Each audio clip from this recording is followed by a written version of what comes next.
Hello बच्चों, इस video में हम पढ़ेंगे रिप्रेजेंटेशन ऑफ डाटा।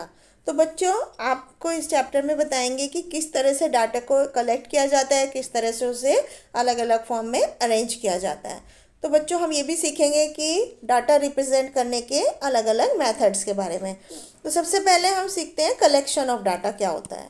तो बच्चों, किसी फैक्ट्री ओनर को जो बोनस देना चाहता है अपने वर्करों को, तो उसका जो था as per the wages of the worker, worker की जो तनख्वाह थी उसके बेस पर था। तो जैसे कि यहाँ पर लिखा है, उसने क्या किया, he noted down the weekly wage of each worker. हर एक वर्कर का उसे सप्ताह में कितने पैसा देता है वो लिख दिया यहाँ पर। तो इसी तरह से ये एक डाटा हो गया। इसके बाद जैसे क्लास 5 के स्टूडेंट को मार्क्स कितने आए 100 में से, तो यहाँ पर रोल नंबर 1 से 20 तक के पूरी क्लास के मार्क्स हो गए, ये एक डाटा हो गया। तो वो इन्फॉर्मेशन को हम डाटा बोलते हैं। एक साथ जब इन्फॉर्मेशन मिलती है किसी चीज़ के बारे में तो वो एक डाटा होता है। अब टेबुलेशन ऑफ डाटा, डाटा को हम टेबल की फॉर्म में किस तरह करते हैं। तो कोई भी जो कलेक्टेड डाटा होता है वो एक सिस्टमेटिक वे में, एक फॉर्म में, एक इन्फॉर्मेशन के तौर पर हमें एक टेबल में इकट्ठा करना होता है। यदि वो डाटा सिस्टमेटिक नहीं है तो उसको हम रॉ डाटा बोलते हैं, और रॉ डाटा को प्रोसेस करने से पहले उसे एक सिस्टमेटिक ऑर्डर में अरेंज किया जाता है जिससे हम उसे फुल इन्फॉर्मेशन हमें मिल सके। तो जब डाटा एक टेबल की फॉर्म में अरेंज होता है तो इसे टेबुलेशन ऑफ डाटा बोलते हैं। और टेबुलेशन ऑफ डाटा में हम असेंडिंग या डिसेंडिंग ऑर्डर में डाटा को अरेंज करते हैं, और उसे प्रोसीजर को एक अच्छी तरह से समझने के लिए हमें डाटा का पहला सेट दिया गया है जिस तरह से, तो उसे हम असेंडिंग ऑर्डर में अरेंज करेंगे। जैसे वेजेस लिखा और नीचे नंबर ऑफ वर्कर, मतलब कितने वर्कर्स की सैलरी कितनी है। तो इस तरह से हम यहाँ पर उसे एक टेबल की फॉर्म में अरेंज कर सकते हैं। अब इससे हम बहुत सारे क्वेश्चन के आंसर दे सकते हैं। जैसे what was the highest wage paid, highest कितना सबसे ज़्यादा कौन सा था, 5000, 1050। तो इसी तरह से what was the lowest wage paid, सबसे कम वाला कितना था, 350। तो ये अलग अलग क्वेश्चंस के आंसर अगर हमारे पास डाटा सिस्टमेटिकली एक टेबुलर फॉर्म में होता है तो हम उसको दे सकते हैं। तो अब एग्जाम्पल की हेल्प से समझते हैं।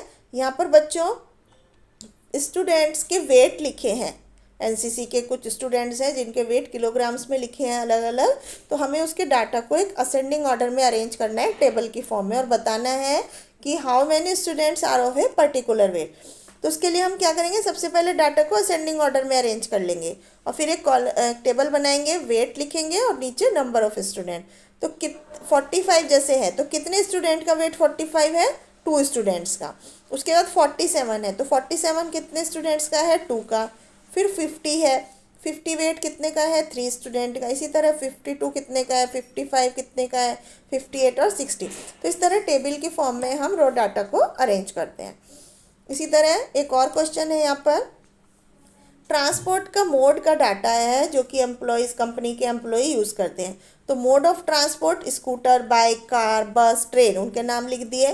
फिर कितने एम्प्लॉय किस मोड ऑफ ट्रांसपोर्ट को यूज़ करते हैं।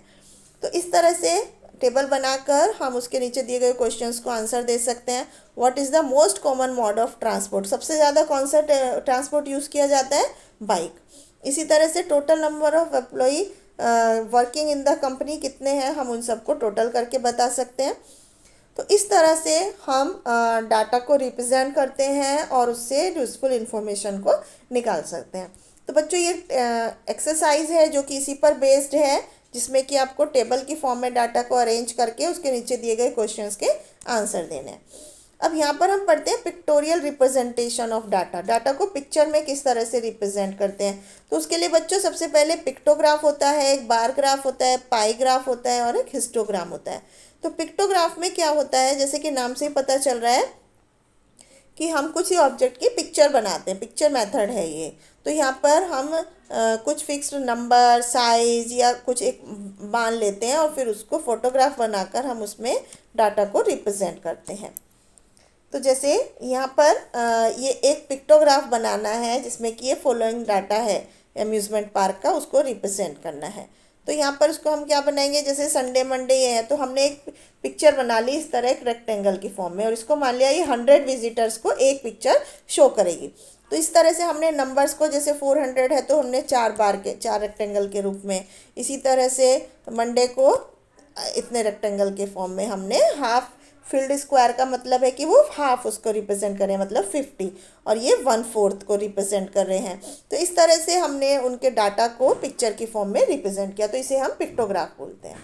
इसी तरह से नेक्स्ट एग्जाम्पल में हमने सर्कल की फॉर्म में बॉटल्स को रिप्रेजेंट किया और उसको 50 बॉटल्स को एक सर्कल मान लिया, तो उसके हिसाब से हम नंबर्स कैलकुलेट करके उस डाटा की टेबल में पिक्टोग्राफ में बना सकते हैं।